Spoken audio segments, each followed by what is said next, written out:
Auzubillahiminash-shaytanir-rajim. Bismillahir-rahmanir-rahim.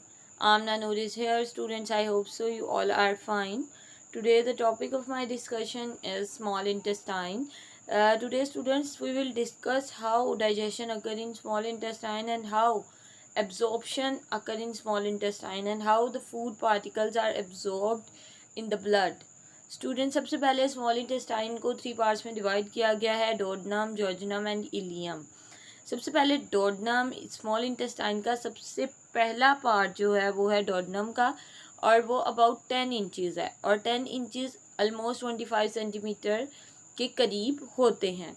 अब डोडनम बच्चों alimentary canal का वो पार्ट है जिसमें डाइजेशन का प्रोसेस अकर करता है। अब बच्चों डोडनम में फूड को फर्दर मिक्सअप किया जाता है 3 सिक्रेशन से। उनमें से सबसे पहले हम लोग ये देख लें कि स्मॉल इंटेस्टाइन के जो 3 पार्ट्स मैंने आपको बताए हैं उनका पोर्शन क्या है, उनका स्ट्रक्चर क्या है। ये सबसे पहले ये डोडनम है बच्चों।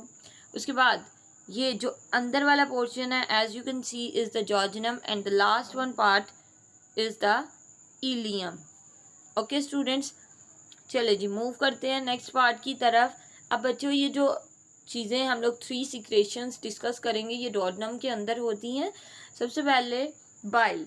बच्चों लिवर बाइल रिलीज करता है, ठीक है। इसका काम क्या होता है, लिपिड्स की डाइजेशन करना। और बच्चों लिपिड की डाइजेशन इमल्सिफिकेशन के प्रोसेस से होती है। बच्चों इमल्सिफिकेशन का प्रोसेस वो है जिसमें हम लोग लिपिड्स के ड्रॉपलेट्स को, लेट्स सपोज ये ड्रॉपलेट्स हैं, तो इन ड्रॉपलेट्स को एक दूसरे से दूर रखते हैं, सेपरेट आउट रखते हैं। तो बच्चों बाइल क्या है, बाइल वो लिक्विडी मटेरियल है, वो सिक्रेशन है जो कि लिवर करता है, और इसका मकसद क्या होता है, लिपिड्स की डाइजेशन करवाना। और किस प्रोसेस से, इमल्सिफिकेशन के प्रोसेस से। नेक्स्ट चलते हैं पैंक्रियाटिक जूस। अब बच्चों जो पैंक्रियाटिक जूस है वो पैंक्रियाज से रिलीज होता है, और इसके अंदर 3 टाइप्स के एंजाइम्स होते हैं, trypsin, pancreatic amylase and last one is the lipase. अब बच्चों ट्रिप्सिन क्या करता है, प्रोटीन की डाइजेशन करता है।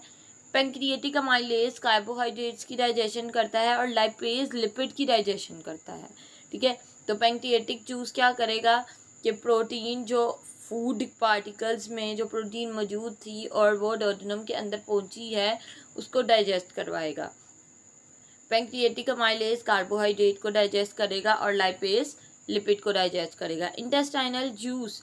बच्चों इंटेस्टाइन की जो वॉल्स हैं वो भी मटेरियल रिलीज करती हैं जिसे क्या नाम दिया गया, इंटेस्टाइनल जूस। और इसके अंदर बहुत ज़्यादा एंजाइम्स होते हैं जो कि हमारे फूड को मुकम्मल तौर पर डाइजेस्ट कर देते हैं। तो बच्चों ये 3 सिक्रेशंस जो हमने देखी, bile, second one is the pancreatic juice and the last one is the intestinal juice. ये तीनों चीज़ें डोडनम के अंदर रिलीज होती हैं ताकि मुकम्मल तौर पर फूड की डाइजेशन हो जाए। अब बच्चों कुछ फूड का जो पार्ट है वो डोडनम के अंदर भी एब्जॉर्ब नहीं हो पाता, तो वो पार्ट जेजुनम के अंदर एब्जॉर्ब होता है। अब बच्चों डोडनम के बिल्कुल आगे तकरीबन 2.4 मीटर्स की जोजनम होती है, और इसका बेसिक मकसद क्या होता है, जो प्रोटीन, कार्बोहाइड्रेट्स और लिपिड्स डोडनम से बचकर जोजनम के अंदर आ गए हैं उन्हें डाइजेस्ट करवाना, ठीक है। अब कह रहे हैं तकरीबन 3.5 मीटर लॉन्ग इलियम होती है, और इसका काम क्या होता है, जो फूड डाइजेस्ट हो गया है डोडनम और जोजनम के अंदर उसको एब्जॉर्ब करवाना है ब्लड के अंदर, ठीक है।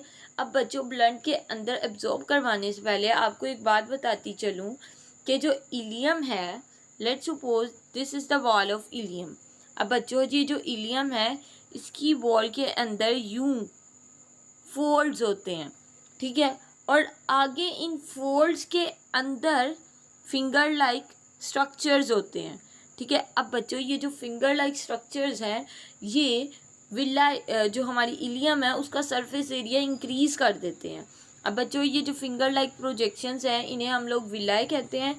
विलाई क्या करता है, अंदर वाली वॉल का सरफेस एरिया बढ़ा देता है, जो कि बहुत ज़्यादा फूड की डाइजेशन में मदद करता है। अभी बच्चों जो मैंने बात आपको बताई वो ये बताई कि जैसे ही डोडेनम खत्म होता है जोजनम शुरू हो जाता है, जो कि 2.4 मीटर लॉन्ग है, और जो खाना डाइजेशन से बचकर डोडेनम से जोजनम में आता है उसे डाइजेस्ट कर लिया जाता है। अब जो इलियम है जोजनम के बाद आती है, ठीक है, और इसमें क्या होता है, जो सारा का सारा खाना डाइजेस्ट हो गया है उसे एब्जॉर्ब किया जाता है। अब जो इलियम है इसकी जो अंदर वाली वॉल है उसके अंदर फोल्ड होता है, और उस फोल्ड के अंदर फिंगर लाइक स्ट्रक्चर होता है जिसे हम लोग क्या कहते हैं, विलाई कहते हैं। अब ये जो विलाई होता है ये अंदर वाली वॉल का सरफेस एरिया बढ़ा देता है, और इसका मकसद क्या होता है, फूड की एब्जॉर्प्शन करना। अब हम लोग बच्चों विलाई को देखते हैं कि विलाई क्या करता है। बच्चों विलाई जो है वो highly richly supplied with blood capillaries होता है and a vessel of lymphatic system called lacteal. अब बच्चों विलस को कवर किया होता है ब्लड कैपिलरीज में, मींस के विलस के अंदर बहुत ज़्यादा ब्लड कैपिलरीज होती हैं, और साथ ही साथ क्या है, लैक्टियल होता है। बच्चों जो फूड पार्टिकल्स ब्लड कैपिलरीज से बाहर आ जाते हैं उन्हें ऑब्जॉर्ब लैक्टियल करता है, मींस के ब्लड कैपिलरीज की कवरिंग जिसने की होती है उसे हम लोग क्या कहते हैं, लैक्टियल कहते हैं, ठीक है। अब बच्चों कहते हैं विलस की जो वाल होती है वो 1 सेल थिक होती है, और जो मॉलिक्यूल डाइजेस्ट हो चुके होते हैं जैसे शुगर, अमाइनो एसिड, वो सारे के सारे इंटेस्टाइन से ब्लड कैपिलरीज में एब्जॉर्ब कर लिए जाते हैं, और वो ब्लड कैपिलरीज कहाँ होती हैं, विलाई के अंदर होती हैं। ब्लड बच्चों इन फूड पार्टिकल्स को हेपेटिक पोर्टल वेन की मदद से लिवर के पास ले जाता है, जहाँ पर लिवर में ये जो पार्टिकल्स हैं इनकी फिल्ट्रेशन होती है, और टॉक्सिक यानी जहरीले मादे को ख़त्म कर दिया जाता है, और एक्स्ट्रा फूड को हमारे बॉडी के अंदर स्टोर कर लिया जाता है। अब बच्चों लिवर से जो हमें मॉलिक्यूल्स मिले हैं उन्हें हेपेटिक वेन की मदद से हार्ट के पास भेजा जाता है। आगे फैटी एसिड और ग्लिसरॉल जो है बच्चों वो स्मॉल इंटेस्टाइन के अंदर मौजूद होते हैं, उन्हें विलस के अंदर से लैक्टियल एब्जॉर्ब कर लेता है, और लैक्टियल इसे लिम्फेटिक डक्ट की मदद से ब्लड स्ट्रीम में वापस डाल देता है। सो स्टूडेंट्स ये था आज का हमारा टॉपिक, और इसमें बच्चों ये देखें अभी मैंने आप लोगों को थोड़ा थोड़ा ड्रॉ करके बताया था, अब यहाँ पर डायरेक्टली ड्रॉ करके बता रही हूँ। ये देखें ये क्या है, स्मॉल इंटेस्टाइन की वॉल है, ये इसके अंदर फोल्डिंग हुई है, और अब इस फोल्डिंग के अंदर देखें मज़ीद यूँ फोल्डिंग हुई है, फिंगर लाइक स्ट्रक्चर्स हैं, इन्हें विलाई कहते हैं। सो स्टूडेंट्स ये था हमारा आज का टॉपिक। आई होप सो आप लोगों को क्लियर हो गया होगा।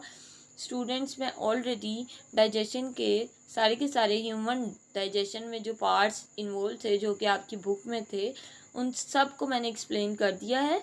सो अगर आप लोगों को कहीं भी कोई भी प्रॉब्लम आती है you can ask in the comment section. So students I hope so आप लोगों को क्लियर हो गया होगा। Please subscribe my channel. अल्लाह हाफिज़।